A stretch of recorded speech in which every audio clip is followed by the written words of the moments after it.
Au nom de Dieu, clément, miséricordieux, je vais commencer par relater les faits concernant mon fils Faisal.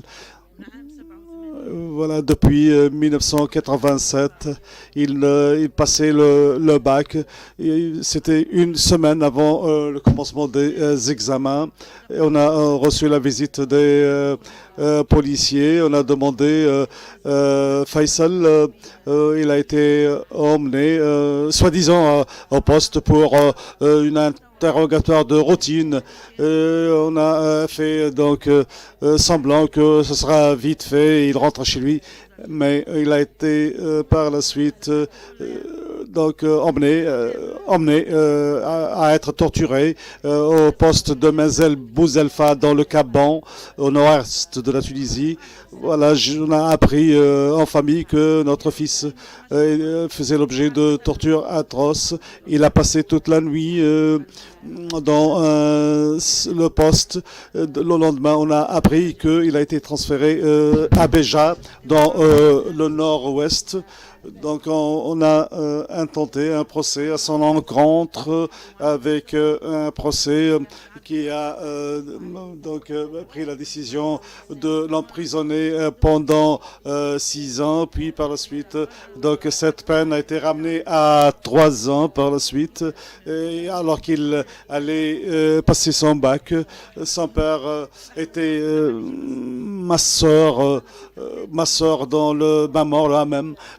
J'ai 6 enfants et c'était le père, le seul soutien de famille, donc qui nous faisait vivre. Mon fils a passé 5 mois et donc j'étais à la visite de mon fils. Et on a appris en 87 que Bourguiba a été destitué par Ben Ali. Et il a prononcé son discours. Je lui ai dit que Ben Ali a appelé à faire du passé table rase et à regarder ou aller de l'avant dans notre histoire. Et par la suite, il a été libéré après 1 mois. Il a passé son bac. Il a obtenu son bac, oui. Il a été orienté vers une filière à l'université. La première année, donc on a fait sciemment de telle manière qu'il redouble, qu'il ne réussisse pas, malgré le fait qu'il ait été un élève si brillant. Donc il n'a pas réussi. La deuxième année également, il n'a pas réussi à passer en seconde année. Et lors de la troisième année, il n'a même pas mis les pieds à sa faculté. Il était constamment harcelé. Par la suite, il a été, dit la dame, qu'il a été arrêté une autre fois, je pense. Voilà, donc c'était 2 heures du matin. Les forces de police donc, ont investi notre demeure de partout, de la terrasse. Ils ont défoncé les portes. Nous vivons, donc, les familles, donc, on vivait sous forme de voisinage très strict. Ils ont été jusque dans ma chambre à coucher, à perquisitionner. Et par la suite, je lui ai demandé de quitter ma maison. Il était à la recherche de mes enfants.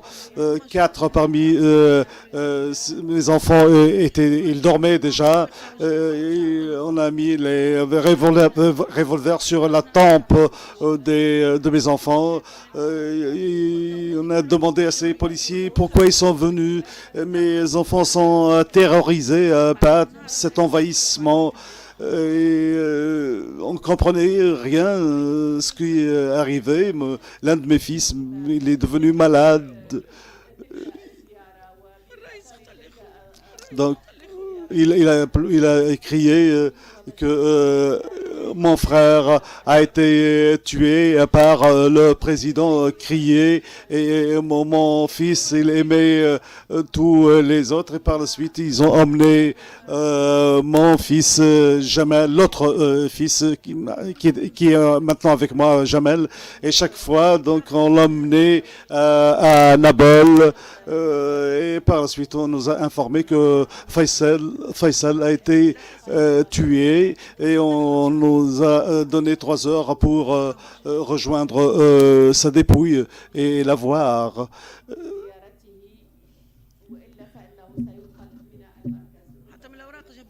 Même les documents attestant le décès, donc ils étaient avec eux.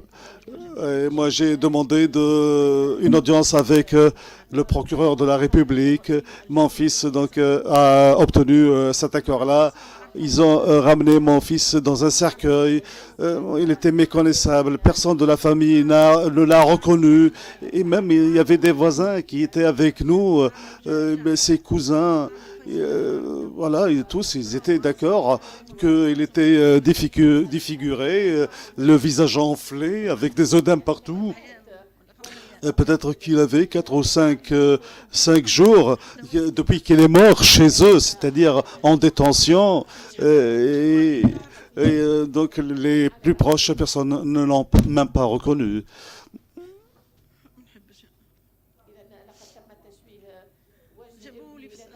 Donc comme je l'ai dit, ils l'ont ramené dans un cercueil et ils m'ont demandé de ne pas ouvrir le cercueil. Donc on a fait entrer le cercueil. On l'a laissé pendant 5 minutes en l'absence de certains de ses frères qui n'étaient pas là. Il y avait des voisins. Et par la suite, donc, il a été emmené. Et donc par la suite, il a été mis dans le cercueil mortuaire. Et par la suite, ils ont pris un autre chemin pour donc semer la voie aux gens qui essayaient de suivre le cortège. Donc ils ont changé de direction et ils l'ont enterré donc à leur manière et presque en catimini. Ils ont laissé quelqu'un pour donc épier nos épiers pour nous espionner, pour voir s'il y a un contact avec lui.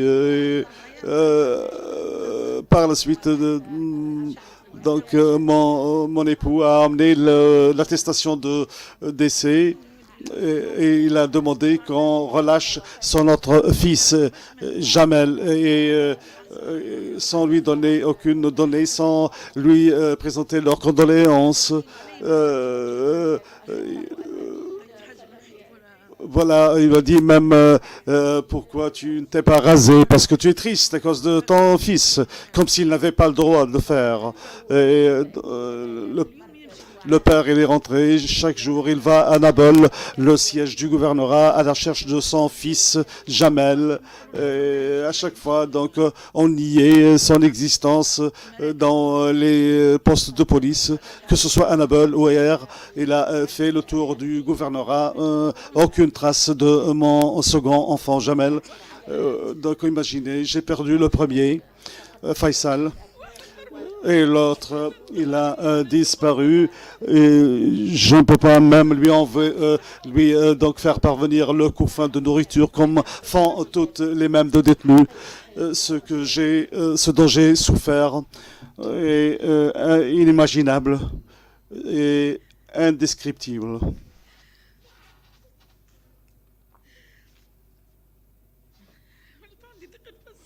Donc je souffre de beaucoup de difficultés respiratoires, des maladies diverses. Après 6 mois, les policiers donc nous ont informé que votre fils donc allait être libéré. On nous a demandé de lui apporter de nouveaux vêtements et même voilà, il y a eu une profanation par la suite de la tombe de mon fils. La pierre donc qui portait son nom donc a été enlevée et le second donc est toujours arrêté et J'ai un autre fils qui s'appelle Raouf, qui à son tour a été par la suite Raouf, et on lui a demandé pourquoi tu cries sur la pierre tombale qu'il était un martyr parce qu'il a mis shahid, c'est-à-dire un martyr Faisal. Donc on lui a demandé pourquoi il mettait ce qualificatif de martyr.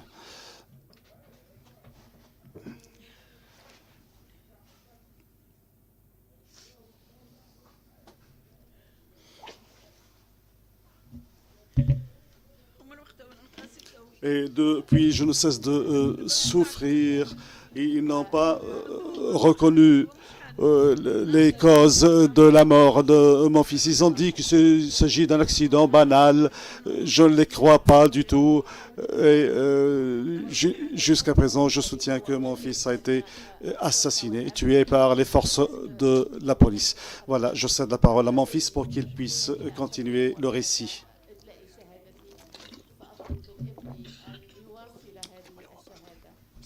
Au nom de Dieu, clément, miséricordieux, je suis Jamel Barakat, je suis né en 68, le frère de Faisal Barakat. Aujourd'hui, j'ai une double qualification. La qualification est celle d'être le frère de la victime Faisal qui est décédé sous la torture le 8 octobre en 1991, donc sous l'effet de torture exercée par les forces de police de Naboul. Et moi-même, je suis victime donc, de torture et de disparition forcée pendant une période de 6 mois.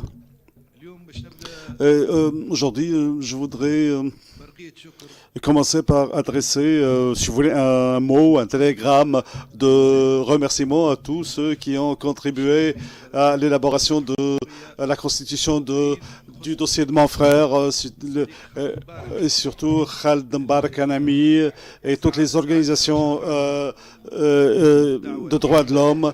Khaled Mbarak nous a aidés pour cette enquête auprès des Nations Unies en 95 et 96. Il a un rôle indéniable pour que le dossier soit en éveil durant une vingtaine d'années, tout au long de l'existence de l'ancien régime. Et Ben Ali, malgré toutes les tentatives, n'a pas pu convaincre les organisations droits de l'homiste de la cause de la mort présumée, celle d'un accident de la route. Je remercie également Maître Radvian Nasraoui et Maître Bouthalja qui a donc laissé le flambeau à son fils Oussama Bouthalja qui nous cesse de nous seconder et nous soutenir.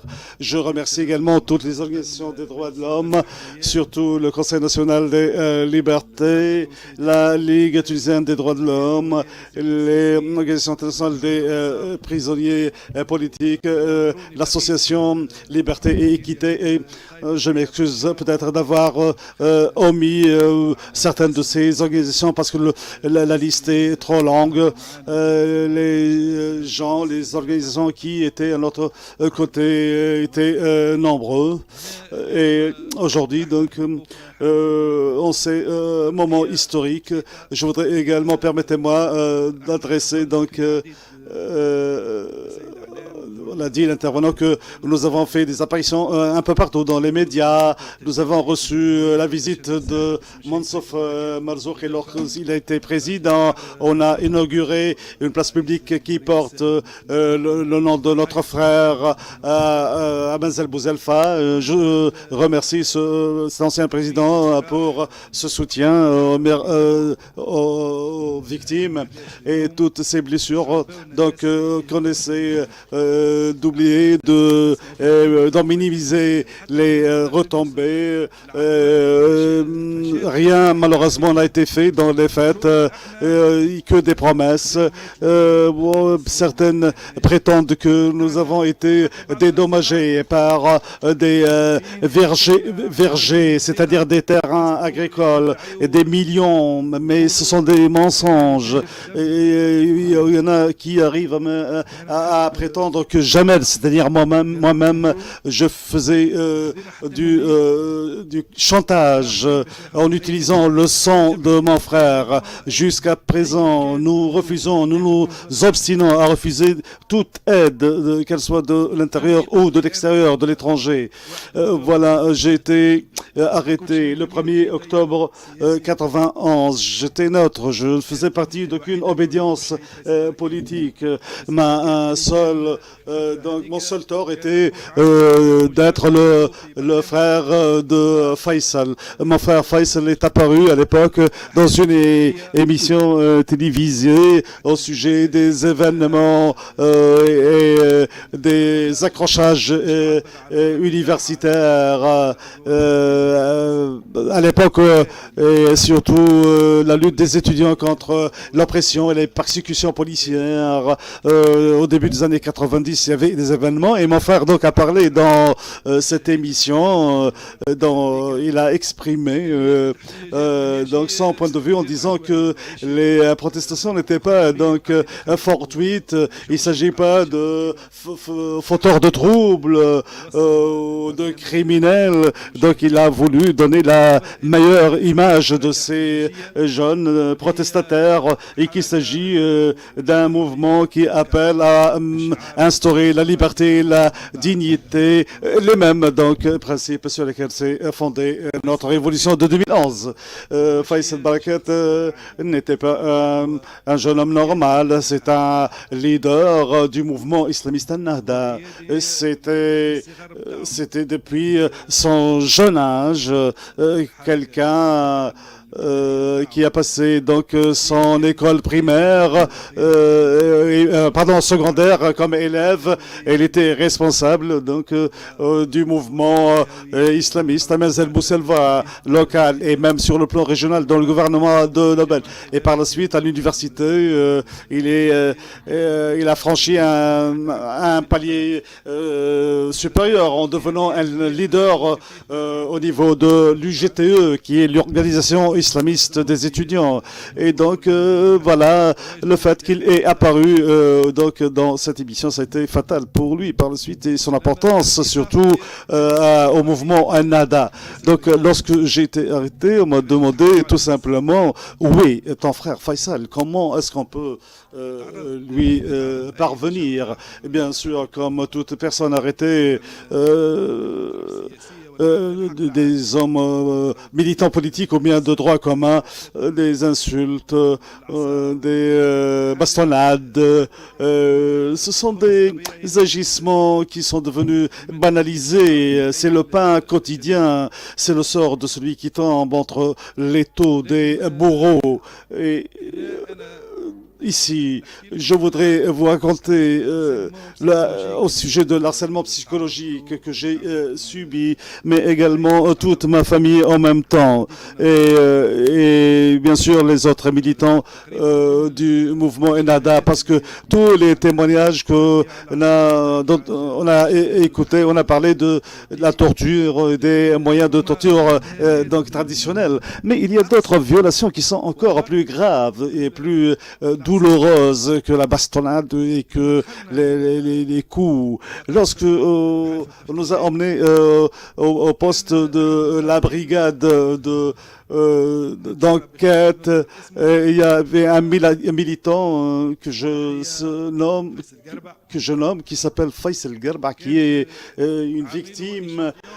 Donc on a fait de lui une sorte d'échantillon pour tous ceux qui sont détenus ou à ramener. Donc on l'a présenté comme exemple, c'est-à-dire si vous n'avez pas ce qu'on voulait de vous, voilà le sort qui vous attend. Donc Faisal Garba était totalement dénudé, donc il portait des traces d'œdème, des bleus partout dans son corps, et donc le sang coulait de ses organes sexuels, de son anus. son visage complètement défiguré. On ne peut pas le reconnaître du tout. Les yeux enflés, et les joues également, avec des bleus partout, visibles. Et donc, quelque chose d'indéniable, à tel point que cette victime a perdu d'une manière constante la conscience et il est devenu une personne anormale. C'est une sorte de détérioration au niveau mental. Donc il est Faisal Garba, lorsqu'il prenait le fusil mitrailleur donc au poste de police, comme s'il prenait un morceau de paille ou un morceau de bois, alors qu'il n'était pas conscient, mais les agents donc se sont jetés sur lui et on le frappait partout et par la suite donc il a été ramené dans un état comateux. Il a perdu un premier rein et par la suite il a perdu le second rein. Il a passé 2 jours à l'hôpital de Naples et par la suite il a été ramené une autre fois en prison. Il était totalement exténué, crevé, affaibli. Nous étions dans les couloirs. Il essayait de trouver parfois de s'adosser sur un voisin parmi les détenus. Et je me souviens que M. Mabrouk, qui m'a raconté les faits, il disait que Faisal lui demandait de le caresser sur la tête pour lui apporter un peu de répit, un peu de sérénité et de repos. Donc c'est quelqu'un qui est dans une démence presque totale. Par la suite, il a été transféré devant le juge et il a quitté la prison totalement déréglé mentalement. Par la suite, il entre dans une grève de la faim et il décède juste après. Concernant toujours le harcèlement sexuel et psychologique, et à part ce qui a été dit par ma mère tout à l'heure, il n'était pas du tout aisé, il n'était pas du tout naturel, n'importe quelle personne de pouvoir donc supporter ce sort-là, cette situation-là, après avoir donné naissance à des enfants, après avoir bien élevé ses enfants. Moi, j'avais 23, mon frère Faisal 25 ans. Le premier, donc, il est mort. Le second, le père, il est disparu. Je parle de moi. Et mon père, il faisait le tour de tous les postes de police du gouvernorat. Et mon père également, lui, il vivait une sorte de psychose à l'égard des forces de sécurité et de la police. Il était totalement terrorisé et donc l'essentiel, et ajoutons à cela, mon père, donc il a été atteint d'une maladie cardiaque et lorsque j'étais relâché, je l'ai emmené plusieurs fois au secours. Il a donc fait l'objet de plusieurs attaques cardiaques. Il a été hospitalisé à l'hôpital régional de Naples à cause de cela. Et jusqu'à ce qu'il est donc décédé en 95. Donc, à part cela, lorsque nous étions arrêtés dans les geôles de l'intérieur, parce que j'ai passé 2 mois au centre de police, au poste de police de Naples, et par la suite 4 mois dans les geôles du ministère de l'Intérieur, sans jamais voir le soleil, dans une obscurité totale. Par la suite, j'en ai sorti avec les yeux enflés, quelque peu bridés à cause donc de cette situation. Donc tous les jours, et beaucoup de militants le savent. Et durant ces 4 mois, dans les geôles du ministère de l'Intérieur, avec une porte et des escaliers, il y avait une sonnerie. Il y avait un policier qui s'appelait Zohair. Tous les jours, il vient, il nous rend visite, il emmène les détenus pour les emmener à l'instruction. Mais le problème, c'est qu'il les emmenait donc de manière forte, c'est-à-dire à chaque fois, lorsqu'il sonnait, chacun d'entre nous s'attendait à ce qu'il soit amené par ce Zohair pour la torture. Donc imaginez, durant 6 mois, des problèmes cardiaques et jusqu'à présent je suis donc terrorisé jusqu'à maintenant lorsque je vois même un policier de circulation, donc j'ai tout le corps qui tremble. Et je passe maintenant directement à autre chose, parce que si je vais vous en parler, vous parler donc de notre militantisme et de notre souffrance, je passerai des heures et des heures. Voilà, je voudrais parler du transfert devant la justice du dossier de Faisal Barakat, qui est mon frère. Donc lorsque... Voilà.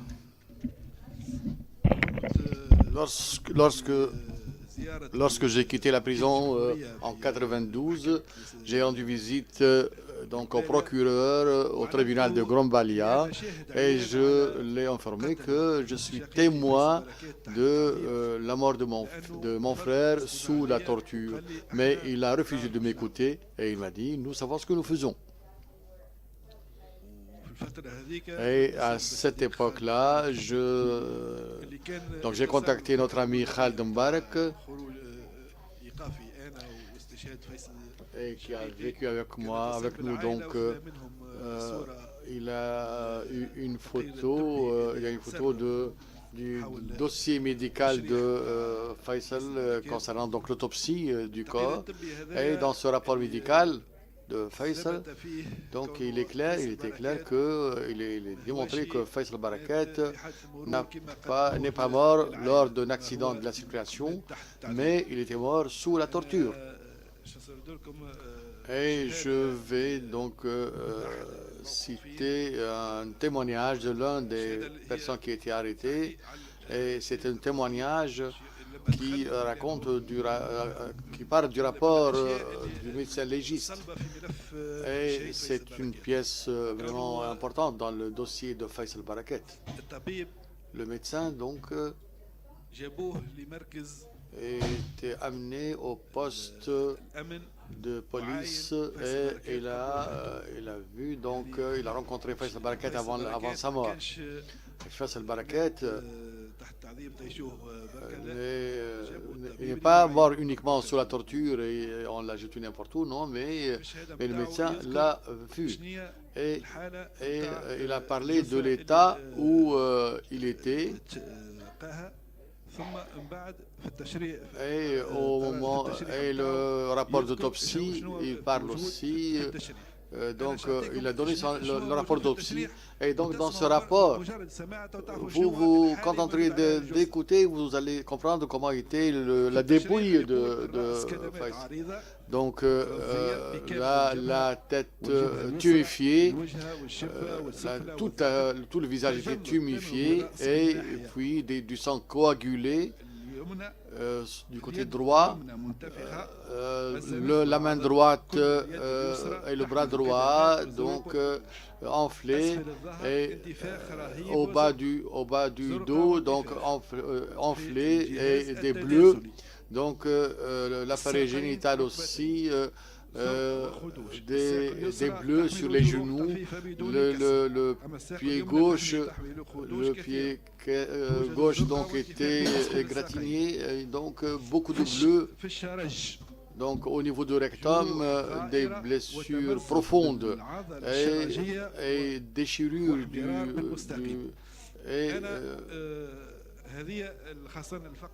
surtout ce paragraphe. Donc où il est dit qu'il y a des blessures donc, au niveau du côlon et du rectum, et le docteur Derek Mondre dit ce sont là les raisons de la mort, les causes de la mort, et ceci est provoqué donc par l'introduction d'un corps dur, au-delà de 15 cm. Donc il a été en quelque sorte violé à l'aide d'un bâton. Et nous avons des témoignages qui prouvent cela, et qui l'a fait aussi, qui a donc perpétré cette exaction. Et nous avons aussi, nous sommes optimistes après la Révolution. En 2013, donc, la demande du Haut Commissariat des droits de l'homme pour donc déterrer la dépouille, et le dossier 27-2-27, il a été rouvert en 2009 au temps de Ben Ali,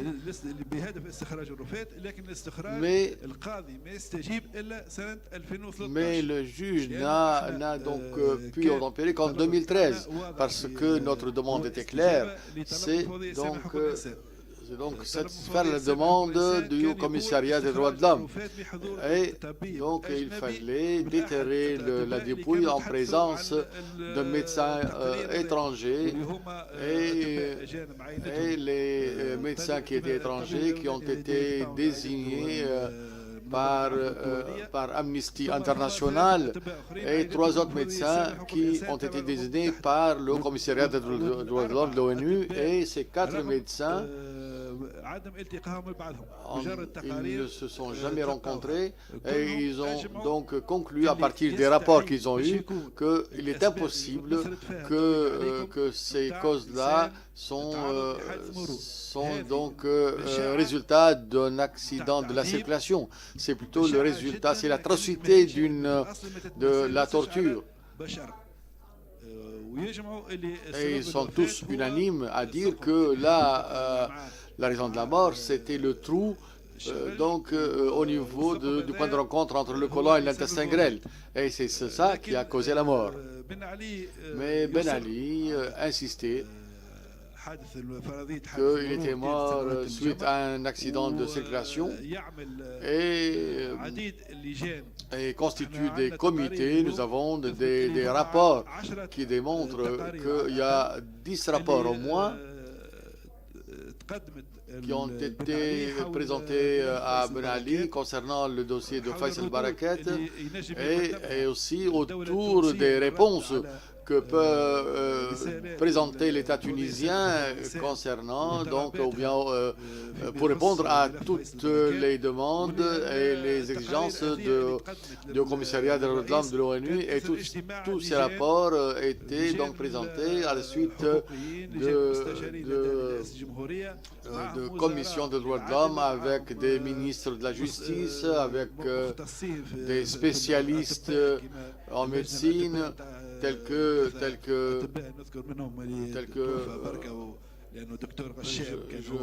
Dr Hachem, qui était à la tête de cette horde de médecins. Et je ne dis pas les 2 autres, la justice les condamnera ou non, ça dépend. Mais donc on insistait, donc tout le système insistait à dire que c'était le résultat d'un accident de circulation, et donc ceci montre bien qu'il y avait tout un système. Et il ne s'agit pas uniquement de tortionnaires qui donc torturaient seulement, non. Il y avait tout un système qui protégeait ces tortionnaires. Il y avait des au niveau de la police. Et là, donc et il y a donc le juge d'instruction dans l'affaire de Faisal Barakat et Hicham Mahi, ces deux juges donc signent un mandat d'amener en cas de personne parce qu'ils ont refusé de venir donc devant le juge d'instruction pour les écouter. Ces 4 personnes donc ont été sujets de mandat d'amener. Et en dépit de tout cela,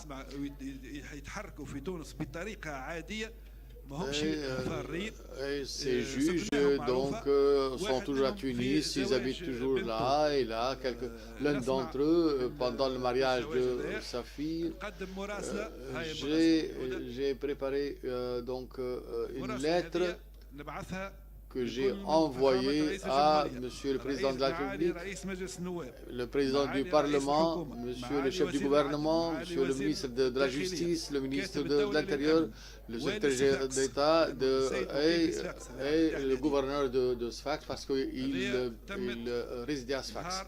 Ceci, c'était le 4/9/2015, parce que la fête de mariage devait avoir lieu le 7/9/2015. Et en début de tout cela, le juge donc assiste au mariage de sa fille dans un hôtel. Il dansait et il n'a pas été arrêté et jusqu'à présent. Les quatre donc mandats n'ont pas été exécutés. Donc le système mis en place par Ben Ali est encore là, bien que Ben Ali ait déjà pris la fuite. Donc il n'est pas facile de décomposer ce système. Donc il faut que nous tous en mettent la main dans la main pour la vérité, pour aussi donc faire valoir le droit. J'ai tenté de résumer et j'espère que je n'ai pas été long.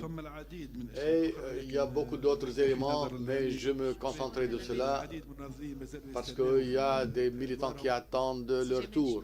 Monsieur Jamel, quelles sont vos demandes? Nos demandes sont donc faire appliquer la loi. Nous ne demandons rien. Tout simplement la reddition des comptes et l'application de la loi.